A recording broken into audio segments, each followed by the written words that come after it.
नमस्कार एवरीवन, ईद मुबारक। आज हम बात करेंगे सोरासिस के बारे में कि आज सोरासिस में बेसिकली बहुत कन्फ्यूजन होती है पेशेंट को। फिर से डाइट के बारे में मैं बात करूंगी कि पेशेंट पूछते हैं कि स्ट्रिक्टली कुछ जो हमें नहीं खाना वो आप हमें बताएं।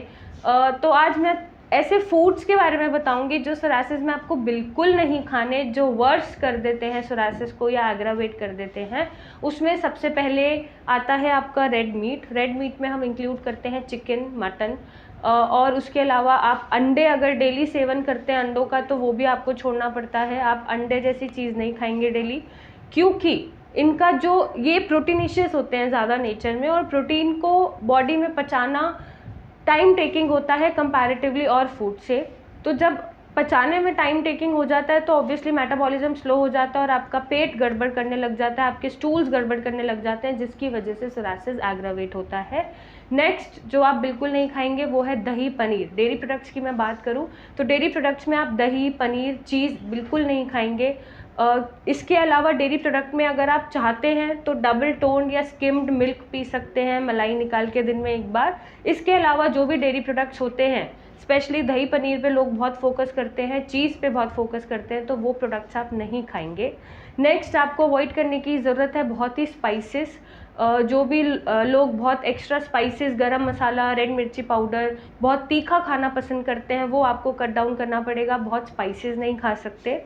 सब्जियों में आप सारी सब्जी खा सकते हैं एक्सेप्ट आप आलू, बैंगन, टमाटर कम से कम खाने की कोशिश करें, क्योंकि उससे खुजली बढ़ने का डर रहता है, उससे आपको इरिटेशन होती है, बर्निंग होती है। तो आप आलू, बैंगन, टमाटर छोड़ के सारी सब्जियां खा सकते हैं अगर आपको किसी और स्पेसिफिक पर्टिकुलर सब्जी से कोई एलर्जी नहीं है। जैसे मशरूम से लोगों को एलर्जी होती है या अरबी से एलर्जी होती है, तो अगर वो ऐसी कोई स्पेसिफिक फूड एलर्जी नहीं है आपको, तो आप आलू, बैंगन, टमाटर छोड़ के सारी सब्जियां खा सकते हैं, हरी सब्जियां खा सकते हैं।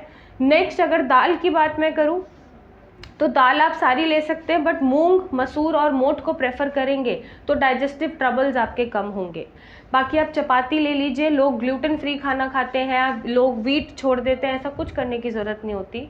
आप चपाती खा सकते हैं, आप ओट्स की चपाती खा सकते हैं, मिस्सी रोटी खा सकते हैं, गेहूं की चपाती खा सकते हैं। तो आप ये चीज़ें फॉलो कर सकते हैं। स्पाइसेस में आप ग्रीन चिली को प्रेफरेंस ज़्यादा दें rather than red chilli powder या गरम मसाला। ऑयल्स में आप देसी घी या ऑलिव ऑयल का यूज़ ज़्यादा करें रादर देन रिफाइंड ऑयल्स जो मार्केट्स में मिलते हैं। और अल्कोहल अगर आप कंजप्शन करते हैं, टोबैको स्मोकिंग या फिर टोबैको खाते हैं या अल्कोहल कंजप्शन आपका डेली चलता है, तो वो भी आपको अवॉइड करने की ज़रूरत है। बाकी आप अगर मैं ड्राई फ्रूट्स की बात करूं तो ड्राई फ्रूट्स में आप अखरोट और बादाम भिगो के खा सकते हैं। उससे आपका B12 और ओमेगा 3 भी बैलेंस रहेगा। भिगो के खाएंगे तो वो गर्म नहीं करेगा और सोरासिस को बढ़ाएगा नहीं। तो ये कुछ चीज़ें हैं जो मेरे पास क्वेरीज बहुत आती हैं, पेशेंट भी पूछते हैं, जनरल सोरासिस के जो मेरे दवाई नहीं ले रहे वो भी पूछते हैं लोग। तो आप इन चीज़ों को ध्यान में रख के इन खानों को तो आपको बिल्कुल ही अवॉइड करना है।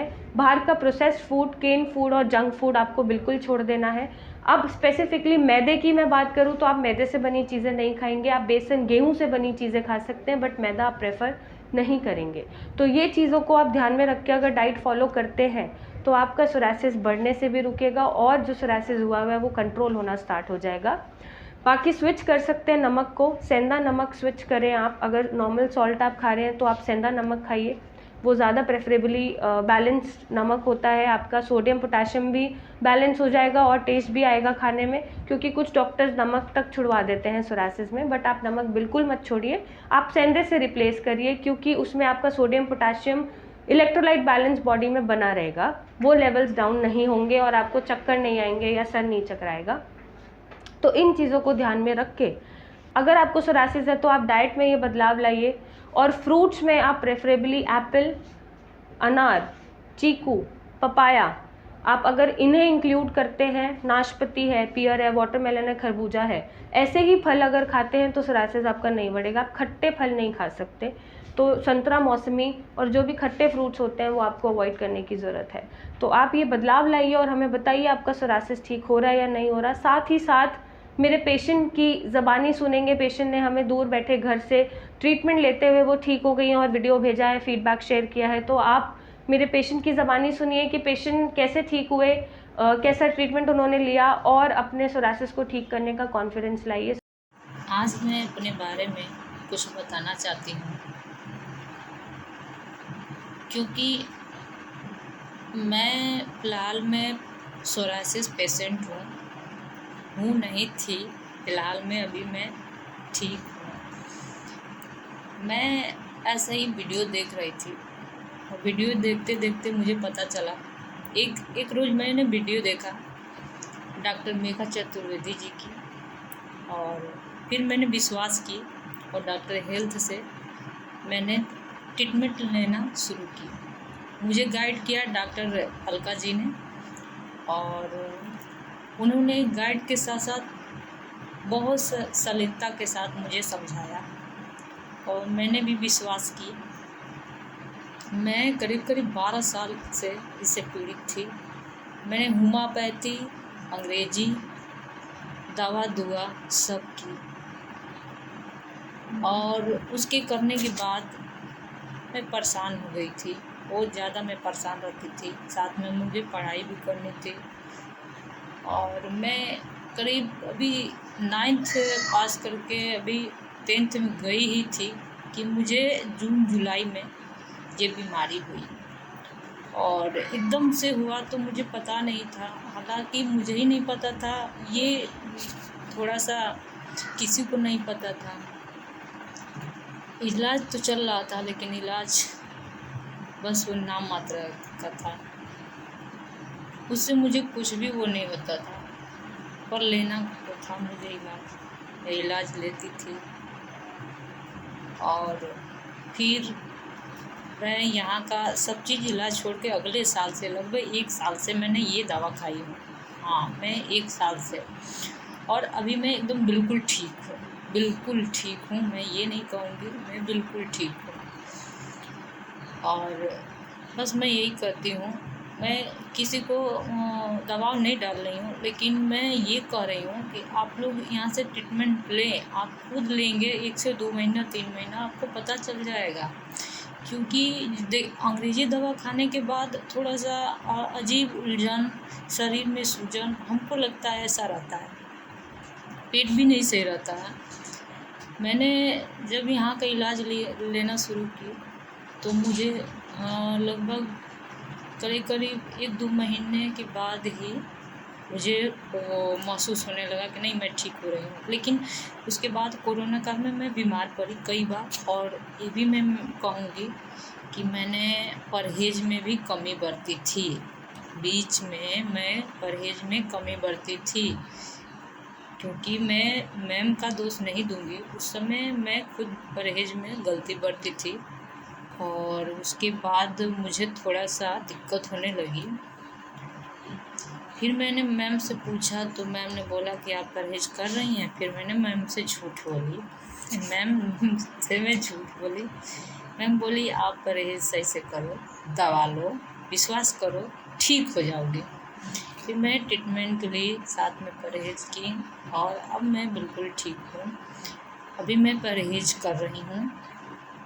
दवा तो फ़िलहाल में बंद हो जाएगा, लेकिन मैं आयल लूँगी। क्योंकि आयल इस वजह से लूँगी कि मुझे पहले का जो शुरू का मुझे इलाज, जब अंग्रेजी होम्योपैथी चली है तब का मुझे उस समय का दाग है।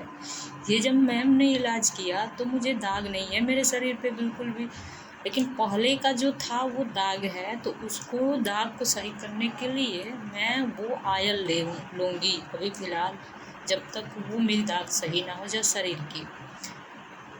बस मैं अलग जो भी पेशेंट हैं उनके लिए मैं यही सलाह दूंगी कि आप कुछ ना करें, एक बार इलाज लें, और इलाज लेने के बाद आपको खुद लगेगा कि दवा बहुत अच्छा है। और मैं कभी कभी मैम की वीडियो देखती हूँ, उसमें उल्टा सीधा कुछ लोग कमेंट वगैरह करते हैं। ये गलत है, किसी को जचे और परखे बिना आप ऐसा नहीं किसी को वो कर सकते। हाँ, ये मैं बोलूँगी कि ऐसा नहीं है कि सिर्फ 3 महीने में ही ये ठीक हो जाए। जिसकी जैसी रहती है वो कुछ, किसी को समय लगता है, किसी को नहीं लगता है। मुझे भी बोली थी कि 3 महीना लगभग लगेगा, लेकिन 3 महीना नहीं, मैं साल भर दवा ली हूँ। और मैं ठीक हूँ। बस परहेज़ अगर करती हूँ तो ठीक है, परहेज़ तो इसमें सबसे मायने रखता है। तो आप लोग भी विश्वास करके मैम का ट्रीटमेंट लीजिए, एक बार विश्वास करके ट्रीटमेंट लीजिए। और मैं लास्ट में बस यही बोलूँगी, thank you ma'am, thank you ma'am, क्योंकि भले ही कुछ हो, मैम ने बहुत मुझे समझाया है, बहुत संभाला है, जो मैं किसी से बता नहीं सकती। भले ही वो दूर से मैंने इलाज ली, लेकिन मैम ने मुझे जो गाइड किया उसके साथ मुझे बखूबी खूब समझाया, और मैं आज बहुत सही हूँ।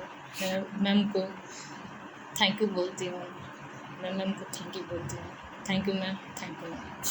सोरासिस को ठीक किया जा सकता है। और अपने नीचे दिए गए नंबर पे फ़ोटो शेयर करें, मेरे डॉक्टर की टीम से कंसल्टेशन लें, मुझसे आके मिलें और एक हेल्दी ब्यूटीफुल लाइफ जिएं। So thank you and take care.